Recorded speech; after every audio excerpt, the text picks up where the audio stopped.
After you have sent a few emails, you'll probably want to do some analysis on how you're doing. We'll take a look at the common problems that can cause poor click and open rates, but first, a word of caution. You can't read your subscribers' minds, and you can't predict exactly why they might be skipping past your emails. There are any number of reasons why your email campaigns are performing the way they are. In the case of our Wisdom Pets example, a subscriber may have recently lost their pet and simply cannot bear to read your emails, so they delete them before they're opened in the inbox. One can hardly blame them. The following are some of the more common problems that cause poor click and open rates. Boring subject lines is a big one. It happens. Good subject lines are hard to write, and you have to get really creative in order to catch the eyes of very busy people with very full inboxes. In my experience, a good subject line has two components. It looks worth reading, and it gives a hint at what's inside. Now, I realize it gives you a whole lot of leeway, and all I can tell you is to try and hit these two marks and keep experimenting to discover what works. Another common problem, and this one can be harder to figure out, is unmet needs. When someone signs up for your newsletter, they may have a particular idea about what they're going to get. If your newsletter doesn't meet that need, they may ignore it or even unsubscribe. How can you figure out what your subscribers want? You can ask them directly when you're face-to-face, or you can use a survey on your website or on your Facebook page. Carefully thinking through your list signups, how you segment your lists, and what you market to specific subscribers can help you design content that meets their needs rather than being too general and therefore boring. While a sexy subject line can get your subscribers to open the email, if the content is boring, you're going to lose them quickly, and usually before you get what you need out of them.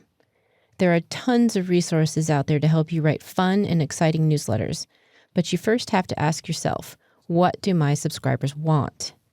If you think back to how you got those subscribers, that will help you know what they need.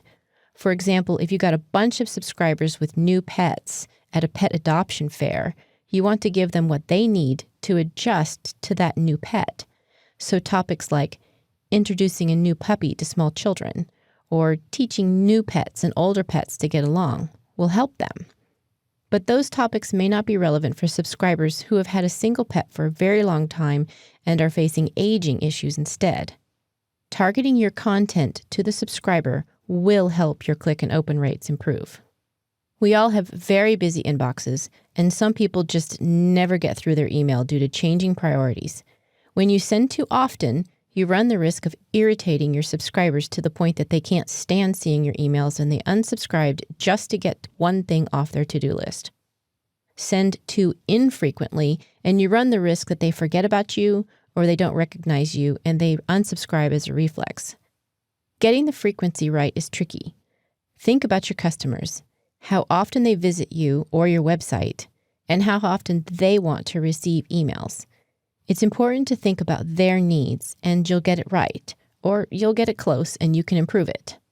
In another video, we looked at how to better understand our subscribers and how they are interacting with the newsletters. This time, we're going to take a look at individual campaigns. In the Campaigns tab of your MailChimp dashboard, you can see how each of your campaigns did. We're looking at an established account that I manage because we have more data to see here.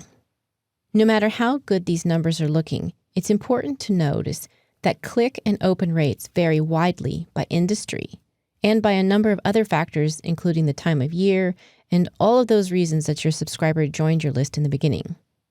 You'll see in this list our numbers vary widely, but don't worry if you have low numbers. You can always improve them. We saw how to look at the overall report data for a campaign in another video. We're going to take a look at what made this particular campaign so juicy. There were quite a few links clicked in this campaign. The top link happens to be a blog post, and it contained the kind of data that our readers were interested in.